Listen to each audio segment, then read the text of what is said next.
औलाद याकूब कया इसाक इनों का कबीला है पाक पहले कई है मजकूरा और बिदली की कर रोशन नूरा ये जो मिली जो मिलाइया है जंजीरा सो जुदे कर द्यों कीरा और नीरा यही अगली फेरा और बिदली की सोई समझी चाहिए दिल में रखी भेद न पाइए बिना तपसीरा ये दही शिक्षा मोहम्मद फकीरा खासा मुरीद ये जब भया बेटा नजरी यही को कया ईसा को कर गाया खसम कलाम अल्लाह ताए कहे उरम कुरान किताबे जिक्र किया नाम लिखा ठाकुर जिक्रिया जो बेटा नसली इसे कहा था सो कलाम अल्लाह कहे जुदा रहा इन बिद केती कहूँ जंजीरा कुरान कहे बाटों तपसीरा हाथी इनको ऐसा किया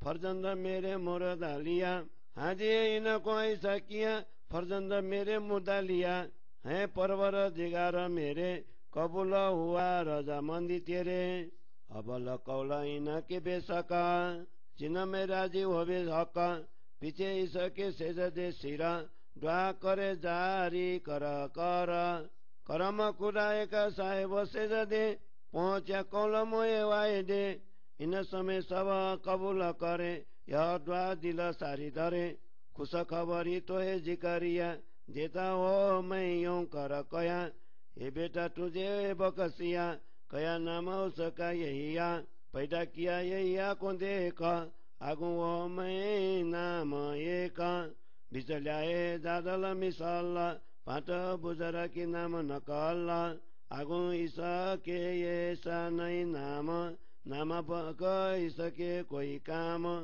बहुत हुए कया इन रसम कोई हुआ न आदमी न इसम बल्क यही है बुजरक किया खुदाए पैगंबर हक ना कसु में तारी ने पाले बाप के ना हुए हवाले इमाम सालवी से नकल आई आगू इसके नकल फुरमाई पीछे उसके ऐसा साहावे बुजुर्ग की बिच जौर के ल्यावे पीछे उसके ते नाम लेवे खासों में खासंगी देवे पाट पाट नाम जुदे बेसुमारा अपने नामे सब किए उस्तवार आखर अपने काम मजबूत ये अरस परस नाम कया में बुआ आखर बुजर की मोहम्मद पर आई खासी उमत मोहम्मद सराई इसम धरे कमाए न ये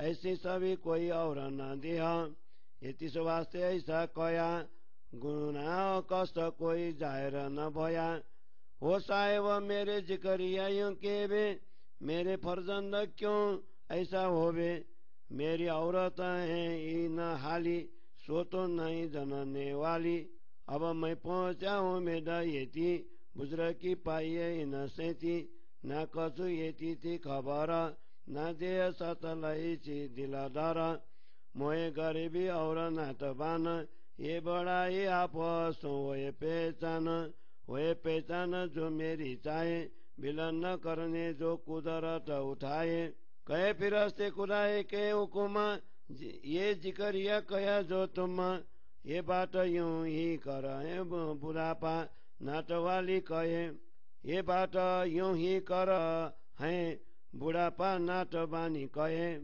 ये तेरे खुदाए ने कया पैदा करने काम फर्जंद का भया कया बीत इस सीन से आसान खुदा के दो शख्सों से तो साचा यही पैदा किया ना बुध सेती बुध में लिया बुजरा की सो खुदाए ने कही जिक्रिया फर्जंद पहुंचा सही खुश खबर सो हुआ खुशाल पहले न सुधती वो जुदा ही न हाल ये बात जाहिर न जानी कबे दूजे फेरे पहुंचे न मरा तबे कहे जिक्रिया साहेब मेरे किन विधवा का होशी तेरे मेरी निशानी की खबर जे मोए नहीं पड़त मालूम ये कया खुदा ये ने निशानी तेरी न सकेगा कहे हकीकत मेरी मर्दों से बात न हो बेना केनी 3 रात और चौथा दिन ये बेटे नसली की जंजीरा ये पावे गिरो बाची चिन बीरा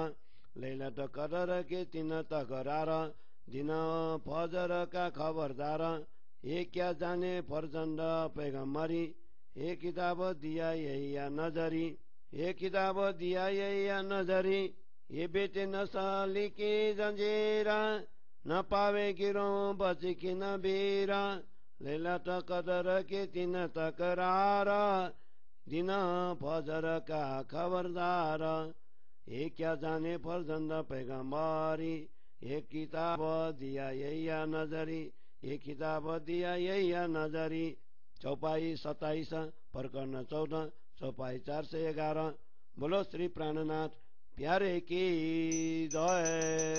श्री तारतम सागर कयामत नामा बड़ा को 14 प्रकरण को हिंदी सरलार्थ। कुरान में इसहाक पैगंबर और उनके पुत्र याकूब का प्रसंग है। वह श्री देवचंद्र जी एवं श्री प्राणनाथ जी के साथ कथित होता है। इनका परिवार पवित्र कहा गया है।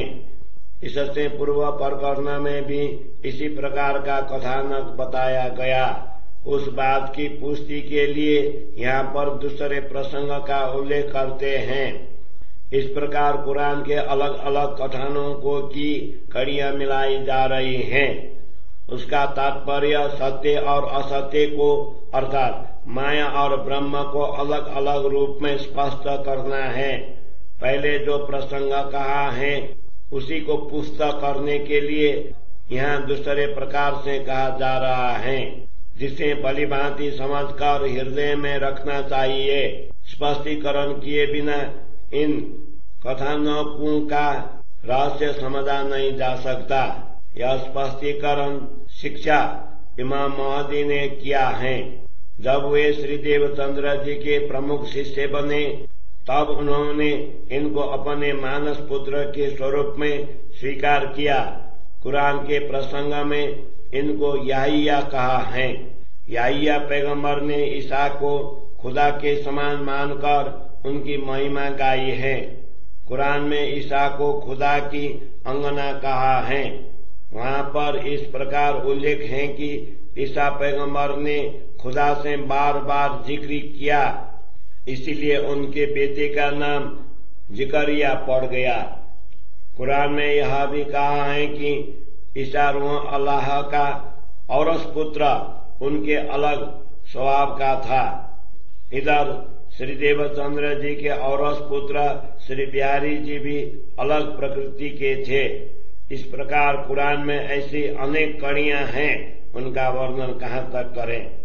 जिकरिया पैगंबर ने पुत्र प्राप्त होने पर खुदा से ऐसे प्रार्थना की, आपने जो पुत्र दिया है उसने मेरे कार्य का दायित्व तो संभाल लिया है। हे परवरदिगार, आपने मुझे जो पुत्र दिया है उनके वचन संदेह रहित हैं। ऐसे वचनों के द्वारा आप अवश्य प्रसन्न होंगे। इसके पश्चात भी जिकरिया ने सिर नमा कर खुदा से बारंबार प्रार्थना की, हे परवरदिगार, आपने मेरी प्रार्थना स्वीकार कर ली है। उस समय फरिश्ता ने आकर कहा, तुम पर परवरदिगार की असीम कृपा है, तुम्हारी प्रार्थना उन तक पहुंच गई है।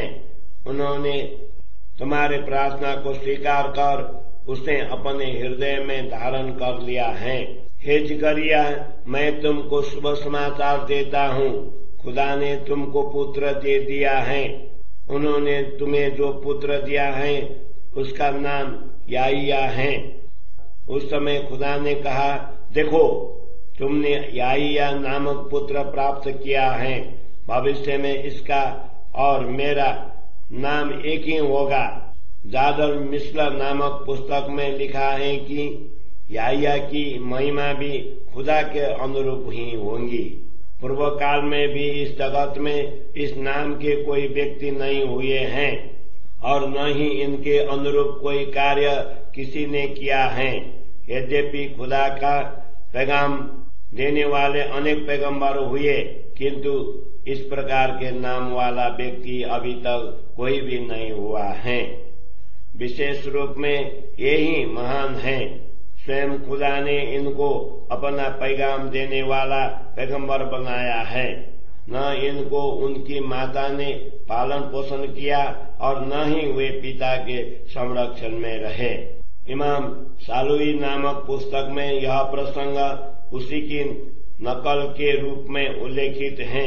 वहां पर लिखा है कि जिकरिया पैगंबर ने ऐसा पुत्र मांगा जो उनके बाद उनके सिद्धांतों का प्रचार प्रसार कर सर्वत्र उनका ज्ञान फैला सके। याहिया ने जिकरिया के पश्चात अनेक प्रकार से खुदा के नाम लिए एवं श्रेष्ठ आत्माओं को अखंड का मार्ग बताया। इस प्रकार खुदा ने अपने नाम पर विशेषता देकर उसको अपने सभी कार्यों में दृढ़निष्ठ बनाया। कयामत के समय में अपने कार्य को दृढ़ता पूर्वक संपन्न करने के लिए खुदा ने याहिया को अपने अनुरूप शक्ति प्रदान की। इस प्रकार कयामत का संपूर्ण दायित्व इमाम महदी श्री प्राणनाथ पर आया। उन्होंने ब्रह्मा आत्माओं के समुदाय की भी पूरी प्रशंसा की है। इन याहिया को खुदा के समान नाम देने का तात्पर्य यह है